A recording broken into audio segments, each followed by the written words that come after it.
కాంగ్రెస్ ప్రభుత్వంపై బీఆర్ఎస్ మాజీ మంత్రి హరీష్ రావు తీవ్ర విమర్శలు గుప్పించారు. ఈ సందర్భంగా ఆయన మాట్లాడుతూ కాంగ్రెస్ 2 సంవత్సరాల పాలనలో ప్రజలకు 2 ఏళ్ల ముందే చేయి చూపించిందని అన్నారు. ఇక రైతులు, సామాన్య ప్రజలు రేవంత్ పాలనలో కరెంటు సమస్యలను తీవ్రంగా ఎదుర్కొంటున్నారని హరీష్ రావు పేర్కొన్నారు. మంత్రులు మాటలు మాత్రమే కోటలు దాటుతున్నాయని, కానీ చేతుల్లో మాత్రం ఏమీ కనిపించలేదని ఆయన వ్యాఖ్యానించారు.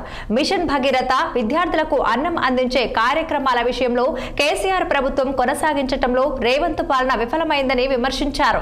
కాంగ్రెస్ పాలనలో అభివృద్ధి జరగలేదని, రేవంత్ పాలన నిస్సారం, నిష్ఫలం, నిర్ధారకంగా కొనసాగుతోందని వ్యాఖ్యానించారు. ప్రజాభవన్ను విందులు, వినోదాల వేదికగా మార్చినట్టు హామీలు అమలు చేయలేకపోయారని ఆరోపించారు మాజీ మంత్రి హరీష్ రావు. వాళ్ళ మేనిఫెస్టోలో ఉన్న మొదటి కార్యక్రమం, ఆయన ప్రమాణ స్వీకారం చేసిన తర్వాత చెప్పిన మొదటి మాట అదే తుసుమన్నది. ఏం చెప్పింది వాళ్ళ మేనిఫెస్టోలో?